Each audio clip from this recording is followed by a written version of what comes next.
to present, the stock market is up over 50%. Sir, Joe Biden's gaffes. You like to attack Joe Biden for his gaffes, but This guy is the most biased reporter. NBC. You know, I made a lot of money for NBC with The Apprentice, and I used to like them, but they are the most biased. Peter is such a bias.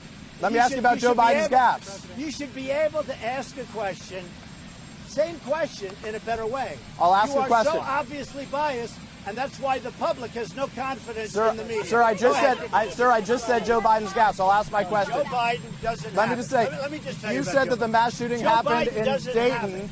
You said that the mass shooting happened in Toledo when it happened in Dayton. So is that fair game? Joe Biden doesn't have. Is that fair game, sir, for you? What did you think about the leaked tape of the New York Times planning for a racist narrative? Well, I think the New York Times now has totally lost credibility. They've given up on the Russian collusion delusion, and now what they're doing is they're trying the racist deal, and that's not going to work because I am the least racist person ever to serve in office, okay? I am the least racist person. But the New York Times, they're trying everything they can.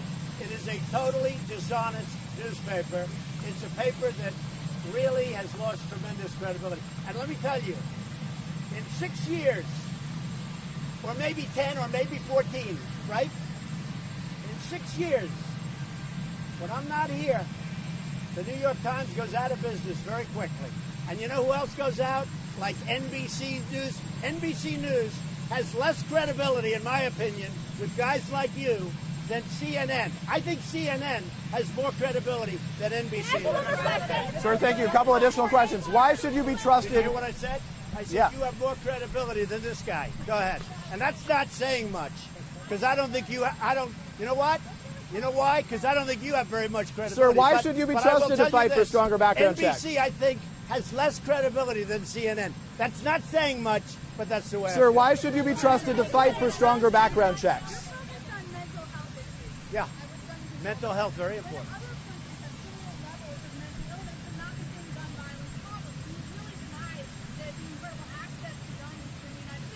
There are many, many things in play. People are talking about videos. People are talking about lots of different things. But we do have a way of bringing what we already have, because we have many, many, as you know, we have many, many people that are unable to buy guns right now. Many people are unable to buy guns. We have background checks, but there are loopholes in the background checks. And that's what I spoke to the NRA about yesterday. They want to get rid of the loopholes as well as I do. At the same time, I don't want to take away people's Second Amendment rights. I don't want to take away the Constitution having to do with gun ownership. And, you know, we can't let that slope go so easy that we're talking about background checks, that all of a sudden we're talking about let's take everybody's gun away. People need weapons, unfortunately, for protection. That word slope, that is an NRA comprehensive. No, it's a Trump talking point. You approve one thing, then another thing, then another thing, then all of a sudden you're on that slope, and all of a sudden nobody has any legal protection. We have a Sir, Second you said you Amendment. disagree with that.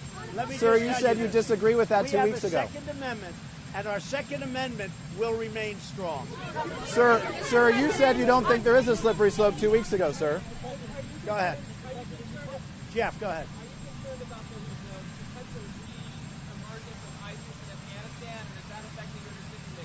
Well, you know, at a certain point, Russia, Afghanistan, Iran, Iraq, Turkey, they're going to have to fight their battles too, okay?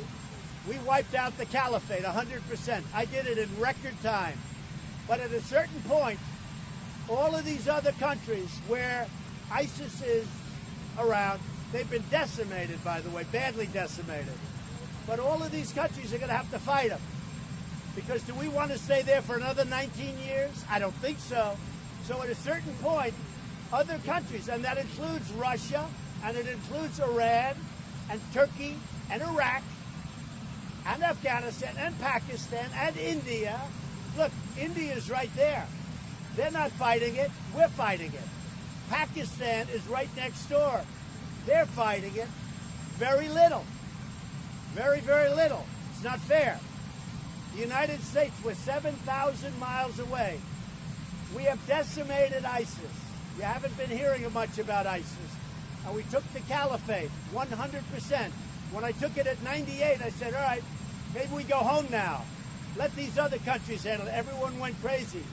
They said, do 100%. They said it was going to take a year. It took me a month, and they're gone. The caliphate is gone. And by the way, we're holding thousands of ISIS fighters right now, and Europe has to take them. And if Europe doesn't take them, I'll have no choice but to release them into the countries from which they came, which is Germany and France and other places. Because we beat them, we captured them, we've got thousands of them, and now, as usual, our allies say, oh no, we don't want them, even though they came from France and Germany and other places. So we're going to tell them, and we've already told them, take these prisoners that we've captured, because the United States is not going to put them in Guantanamo for the next 50 years and pay for it. Sir, why should Americans? Moving along my deadline. Sir, why should Americans be allowed to buy assault weapons? I did. I went to the hospitals. I will tell you this.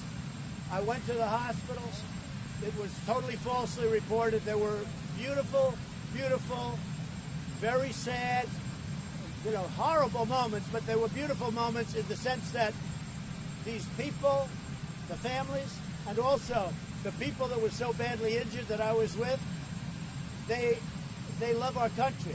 And frankly, you want to know the truth? They love their president. And nobody wrote that. Nobody wrote that because you didn't write the truth.